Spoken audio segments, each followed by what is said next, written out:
Hello everyone, my name is Asmaul Rahman Shaikh और आप देख रहे हैं मेरे यूट्यूब चैनल। और जैसे कि आप लोगों को पता है और मैं रोज़ बताता हूँ, मेरे चैनल पे हर रोज़ मैं एक नई कहानी के साथ आप लोगों के सामने हाजिर होता हूँ। आप लोगों को बताता हूँ, पूरा सच्चाई बताता हूँ। आज भी बिल्कुल उसी की तरह एक जैसा रोज़ मैं लेके आता हूँ, आज भी एक आया हूँ। और इस जो आज जो कहानी बताने वाला हूँ, आज जो घटना बताने वाला हूँ, उससे पहले मैं आप लोगों को एक बात बता दूं।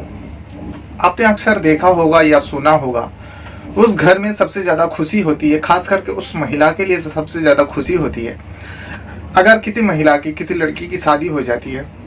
उसके ससुराल में अगर कोई उसके यानी पति के कोई बहन रहती है, यानी ननद की शादी अगर उसी महिला के भाई के साथ हो जाती है, यानी ननद उस महिला की भाभी बन जाती है, तो सबसे ज़्यादा उस महिला को खुशी होती है। लेकिन आज की घटना में, आज के मामला में बिल्कुल उल्टा होता है। आज के मामला में देखा गया है कि एक महिला की शादी तो होती है, लेकिन उसकी ननद भी रहती है। और ननद की जब अवैध संबंध उस भाभी के भाई के साथ बन जाती है, तब भाभी इतना ज़्यादा शर्मिंदगी महसूस करती है, और जिसके बदले में वो भाभी ऐसा कुछ कदम उठा लेती है जो कोई सोच भी नहीं सकता था।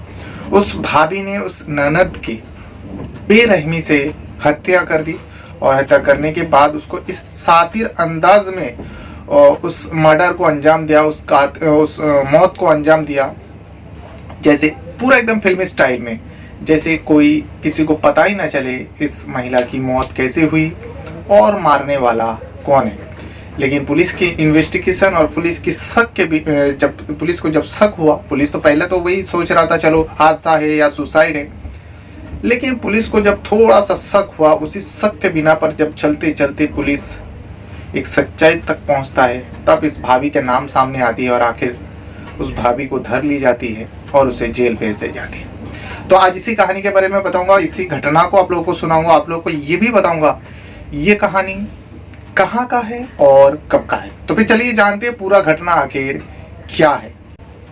तो जैसे कि मैं बता रहा था, आज की जो कहानी, आज की जो घटना है, उत्तर प्रदेश का एक जगह आता है गाजियाबाद, और इसी गाजियाबाद के अंदर एक इलाका लगता है जिस इलाका का नाम है वेब सिटी। और उसी वेब सिटी के अंदर वेब सिटी पुलिस को एक खबर जाती है। दरअसल 20 अगस्त यानी 20 अगस्त 2023 को जो वेब सिटी पुलिस में फ़ोन जाती है, किसी अननोन व्यक्ति का फ़ोन करता है, जो इस एक इलाका का नाम बताता है, जिस इलाका का नाम है राजवेब। उस राजवेब इलाका में एक महिला की लाश दिखाई गई। अब इंसानी बॉडी है, महिला है और लाश है, तो सबसे पहले पुलिस उस जगह पर पहुंचता है। पहुंचने के बाद उस बॉडी को कब्जे में लेती है, लेने के बाद पोस्टमार्टम के लिए भेज देती है। और पोस्टमार्टम को जब भेजा, उसके बाद पुलिस को भी लग रहा था, क्योंकि उस इलाका को देख के और जिस हिसाब से उस बॉडी को मिला पुलिस वाले को, तो ऐसा लग रहा था चलो हो सकता है इस महिला के साथ कोई हादसे में मर गया या फिर सुसाइड कर लिया। शुरुआती जांच में पुलिस जब जांच कर रहा था तो ऐसा ही लग रहा था, लेकिन पुलिस को थोड़ा शक हुआ। शक इस वजह से हुआ क्योंकि वो महिला की जो कपड़ा जो है, अगर हादसा होता कपड़े में थोड़ा बहुत खरोच आती, या फिर अगर वो सुसाइड करती तो कहीं ना कहीं कुछ ना कुछ सबूत छोड़ के जाती, या जिस जगह पे वो कर रही थी। क्योंकि इन्वेस्टिगेशन के पता चलता है ये महिला जो है इस इलाका का रहने वाली नहीं है। अगर उस इलाका का रहने वाली नहीं है, अगर किसी को सुसाइड करना होता या होती तो इतना दूर जाके क्यों करती। पुलिस को यही एक दो छोटा पॉइंट को लेकर शक हुआ, और जिसके बिना पर पुलिस इन्वेस्टिगेशन की शुरुआत की। और शुरुआत जो है उस इलाका के सीसीटीवी से होती है। जब सीसीटीवी को खंगालता है पुलिस वाले, तब थोड़ा करके मालूम पड़ता है, और सबसे पहले मालूम पड़ता है उस लड़की, जो मरने वाली लड़की है, उसकी नाम होती है प्रीति जो है गौतम बुद्ध नगर का रहने वाली होती है। अब पुलिस को इतना पता चल गया, जो ये लड़की जो मरने वाली है प्रीति, और यहाँ के रहने वाली नहीं है, गौतम बुद्ध इलाका के रहने वाली। अब सीधा उस प्रीति के घर पहुँचता है। अब घर पहुँचने के बाद पता चलता है प्रीति जिस जगह पे रह रही थी, ये शादीशुदा होती है। महिला जो मर गई है शादीशुदा होती है, और जिस घर में उस ढूंढते हुए, पता करते हुए गया, उस घर में ऑलरेडी एक महिला थी, और उस महिला का नाम होती है सुमन। अब सुमन से जब पूछताछ करती है, जो प्रीति नाम की एक महिला की बॉडी मिली है, आपके रिश्ते में कौन लगता है, तब सुमन जो है रोने लगी। सुमन रोते रोते कहने लगी मेरी ननद है और इसी जगह पे रह गए थे। अब जब ननद की पहचान हो गई तो अब पुलिस को लगने लगा चलो सच्चाई सामने आ जाएगा, सच्चाई पता चल जाएगा आखिर क्या है, क्या हुआ है उस प्रीति के साथ। अब सुमन से पूछताछ होती है। जब सुमन से पूछताछ होती है तब एक जो है सुमन मनगढ़ंत कहानी बता देती है। जो दरअसल प्रीति जो है अपने हस्बैंड से मिलने गई थी और उसके बाद यानी अपने ससुराल गई थी, उसके बाद पता ही नहीं वो आया ही नहीं, क्योंकि 19 तारीख की बात बताती है, 19 अगस्त 2023 यानी 2023 की बात बता रहे। और दूसरा दिन इसकी खबर आती है 20 अगस्त को जो प्रीति मर गई है, उसके ऐसा लाश मिली है। लेकिन पुलिस को जो है सुमन की जो बात, सुमन की जो सफाई है, सुमन जो कह रही थी, पुलिस को यहाँ पे भी शक होने लगता है सुमन के ऊपर। तो इसी को लेकर जो है अब पुलिस वाले सोचता है सुमन और प्रीति के बारे में खंगाला जाए। तो इसमें खंगालते खंगालते पता चलता है सुमन जो है अपने पति को, क्योंकि सुमन भी शादीशुदा होती है और ननद है, इसीलिए शादीशुदा है ऑलरेडी, और वो रिश्ते में बाकी उसकी सगी ननद थी जो मरने वाली प्रीति है।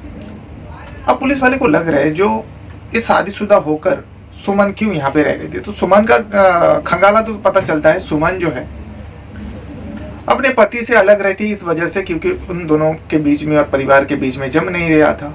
लगभग इन दोनों का जो रिश्ता है टूट चुका था, यानी सुमन और सुमन के पति का। और इसमें पता चलता है चलो ठीक है उसका रिश्ता टूट गया, लेकिन एक ननद इस सुमन के साथ क्यों रह रही थी। जब इसके बारे में पता किया तो पता चलता है ननद भी शादीशुदा थी और ननद की जो है यानी प्रीति जो मरने वाली लड़की थी जो मर चुकी है, उसकी शादी जो है कुछ समय पहले बुलंदशहर में हो गई थी। और इसका भी जो शादी है, जो शादीशुदा जो परिवार के साथ जिंदगी जी रही थी, कुछ समय से इसका भी घर में परिवार में विवाद चल रहा था, जिसके चलते प्रीति भी अपने पति को छोड़कर बल्कि मायके नहीं उस सुमन के साथ रहने लगी थी। यानी भाभी और ननद, भाभी जो है भाई को छोड़ के वो अलग रह रही थी और ननद जो है अपने पति को छोड़ के भाभी के साथ रह रही थी। दोनों यानी दोनों शादीशुदा महिला होती है और दोनों अपने अपने पति को छोड़ने के बाद एक अलग ही जगह में रहा करती है। ये इतना पता चला, लेकिन पुलिस को जानना था आखिर प्रीति को मौत की किस वजह से हुआ और किसने प्रीति को मारा है। पुलिस को ये पता करना था। ये रिश्ते के बारे में सब कुछ पता चल गया तो पुलिस को हाथ कुछ नहीं लग रहा था। इसी बीच जो है खबरी को एक्टिव करते हैं। जब खबरी को आधा तो पता चल रहा था जो इसके घर परिवार में कुछ ना कुछ विवाद हुआ होगा, जिसके चलते इस प्रीति को बलि का बकरा बनाया गया और उसको मौत के घाट उतार दिया। लेकिन एक महिला को मारने के पीछे और जब एक मौत की सच्चाई सामने आती है पुलिस वाले को, तो 302 की धारा जो बहुत बड़ा केस होती है, तो इसका इन्वेस्टिगेशन करते करते खबरी को भी लगाता है। तो खबरी को एक बात पता चलती है, खबरी बताता है जो इसका मास्टरमाइंड सुमन है, यानी उस ननद की भाभी, प्रीति की भाभी। तो पुलिस को पहले से शक हो रहा था, सुमन जिस हिसाब से वो अपना सफाई दे रही थी तो पुलिस को लग रहा था दाल में कुछ काला है। इसीलिए जो है पुलिस, आप जब खबरी खबर देता है, पुलिस सीधा सुमन के घर पहुंचता है और सुमन को धर के थाने ले जाते हैं। अब थाने ले जाने के बाद उसे पूछताछ करती है, फिर से प्रीति वही चीज बता रही, लेकिन पुलिस इस बार जो है सख्ती करता है। जब सख्ती करता है तब सुमन जो है प्रीति के बारे में एक सच्चाई बयान करती है और बताती है जो प्रीति को मौत के घाट उतारने वाली कोई और नहीं, मैं हूं। अब मारने का वजह पूछती है और सबसे पहले पूछता है तुमने किस तरीके से मारा। तो क्योंकि पुलिस को ऐसा लग रहा था कि उसने सुसाइड की या फिर हादसे का शिकार हुआ। तब सुमन बताती है जो 19 अगस्त को मैं, मेरे भाई और मेरे भाई के कुछ दोस्त, सुमन के साथ साथ एक राजेश यादव करके भी एक व्यक्ति को हिरासत में लिया है पुलिस, क्योंकि इस सुमन ने नाम ली थी जो मौत के घाट उतारने में लोगों ने साथ दिया था। तो सुमन बताती है 19 अगस्त को प्रीति को हम लोग किसी भी तरीके से 4 लोग मिल गए, सुमन के भाई, नन्हे और उनके 2 दोस्त और सुमन मिलकर सबसे पहले प्रीति को नींद की गोली दी जाती है।